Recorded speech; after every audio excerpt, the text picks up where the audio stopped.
Hello, I'm Joseph Omar, and today we'll be discussing the extent in which 21st century public schools have prepared low-income students for college. The 21st century, a century filled with promise, innovation, technological advancement. Many have speculated that the 21st century will offer more doors towards a wider access of education and will show no regards towards boundaries when it comes to the access of knowledge for those from different socioeconomic backgrounds. As shown by this image from 1910 is an illustration of what those people from that time predicted the 21st century would be like. This is the everyday classroom in the class 2000. Quite literally, these students are having information pumped into their minds.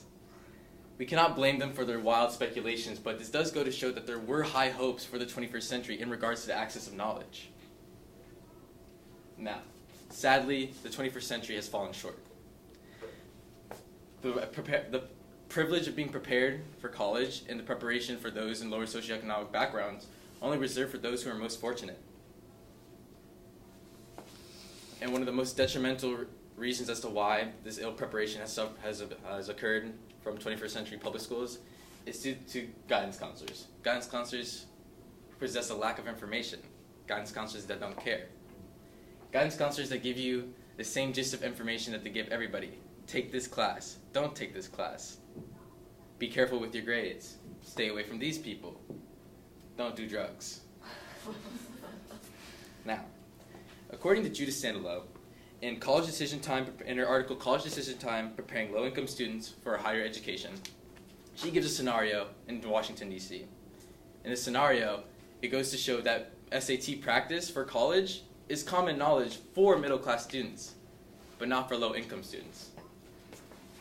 Those from the middle class do progressively better than those from low-income, from the lower class, due to the fact that they don't possess the same information that these middle-class students have.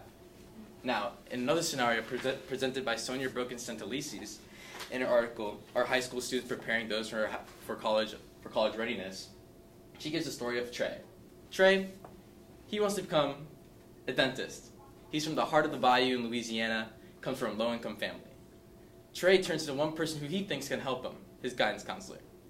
His guidance counselor tells him to focus more on classes that are more oriented to the career that he wants to choose. Sadly, it doesn't really help him at all. As he enters college, he realizes that he has to play more catch-up than he could have ever have imagined. So he ends up he ends up farther behind than any of his peers when he moves on to college. Now,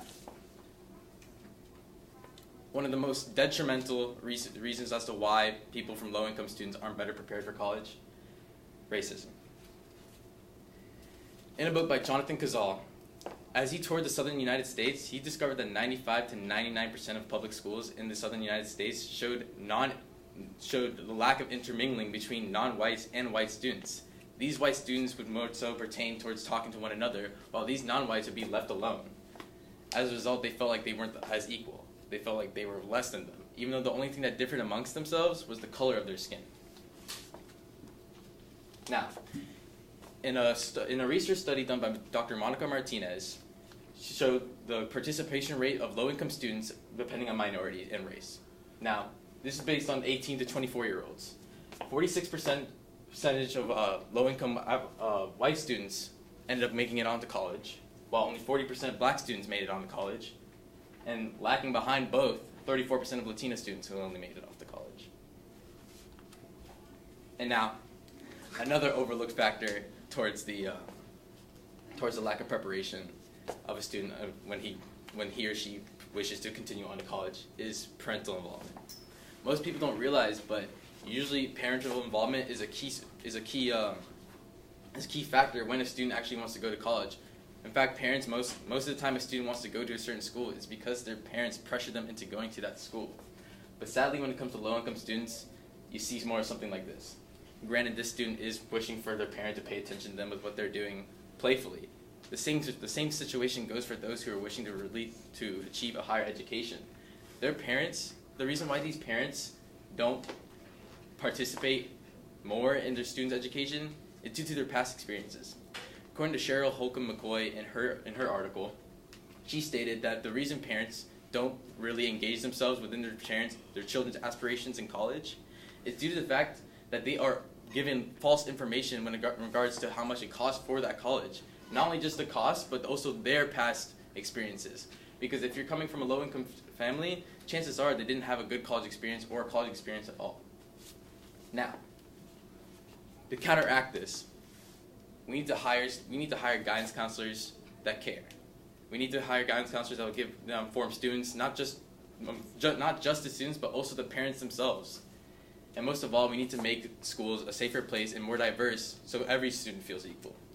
We need to see less of this. We need to see less students dropping out and falling on their face, and more students walking out and landing places like these: Harvard, Columbia, Stanford, and even Florida State University. Now, what questions might you have? Thank you. Two questions I have for you. First up, what information did you need before you even began your research? Well, the information that I really needed is to see which set of students were really lacking in regards to college preparation. And what I found out is that those from low-income students have no real incentive or real motivation or push to receive better preparation for college. And can you go into more detail about your solution and explain how certain you were that that is the right idea, the right solution? Well, if we hire those people who truly care, that means they'll be able to see and really nurture the growth of their students, regardless of how many there are. And not only that, that information that those guidance counselors, those new and improved guidance counselors will possess, will not only better the information that the students will have, but also the parents of those students who are also lacking information based on their college years or high school years, and making the schools a more diverse and safer place for all of those from different minorities can only give us the best effects in regards to education.